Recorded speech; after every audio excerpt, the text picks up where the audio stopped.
Friends, good morning. Welcome to Igniting Minds. Myself Vikas Gaur.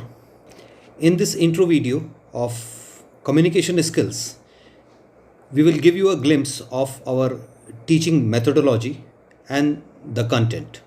To introduce you, what is communication? Imparting or interchange of thoughts, opinions, or information by speech, writing, or sign is known as communication. Now, in other way, communication is a dynamic process. Through this process, we convey a thought or feeling to someone else. We reduce the level of stress, we maintain a relationship with others, level of satisfaction with our own life, productivity, ability to meet our own goals and achieve dreams, ability to solve problems. How you say, what you say plays a very important role in communication. So, if you want to win your relations, if you want to win your clients in the first visit, get the power of communication skills, attend our online capsule course on communication skills. Friends, there are two types of communications, and it is very visible too. Even you can find it within your family, workplace, and in your social relationships. Based on their impact, communication can be broadly divided into two categories. One is positive communication and second is negative communication. Now, let us understand both. Friends, positive communication, as the name says, that tells the recipient that the work can be done.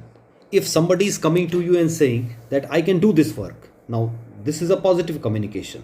If the person is saying, oh, because of this I am not able to do this, or I am not capable of doing this, or the situation is not permitting me, means he is using the word no, not, never. Now this kind of communication is known as negative communication.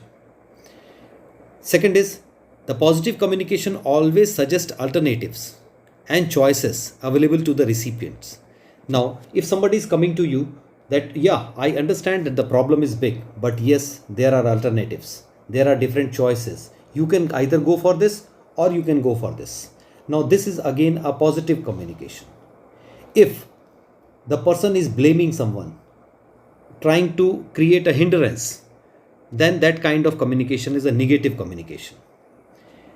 If the person is sounding encouraging, not bureaucratic, there is a energy, there is a motivation, there is a future, there is a positive attitude, then it is a kind of positive communication. When you will find that the words like won't, unable, very difficult, cannot be achieved, such communications are negative communications. Under positive communication, you will find a positive action, positive consequences, and that's why the outcome will also be positive.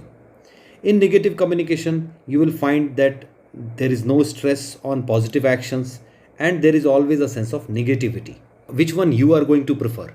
Are you preferring positive people who are making a positive communication? Then you too have to inculcate the same ability within yourself. Now, let us understand how do we communicate. If you see, normally we communicate in three ways. One is spoken, that what I am doing right now. Second is non-verbal. If you were watching me, you would have experienced the way I am shaking my hands or my body language or my neck, my eyes. All these are non-verbal. And the third is written, that is common. So in spoken, there are two components, friends. One is verbal. Verbal means what is the content, what I am saying. Suppose right now I am speaking, I am giving you a content, that is verbal. But how I am communicating it, my tone, my speed, my pitch, and my volume, that is what is paraverbal.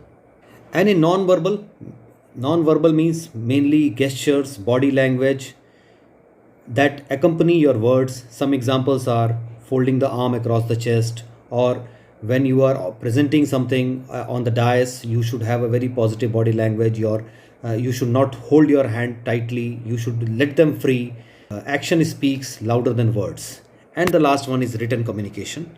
A good communication is one where the listening contribution is 45%, speaking contribution is 30%, writing contribution is 9%, and reading contribution is 16%. And out of this 30% of speaking contribution, my dear friend, non-verbal communication makes much stronger contribution compared to what you are speaking. So friends, this was all about in this intro video. Thank you for watching. To get the complete knowledge on communication skills, join us at ignitingminds.in.net or mail us at incredible.u007@gmail.com. Thank you for watching.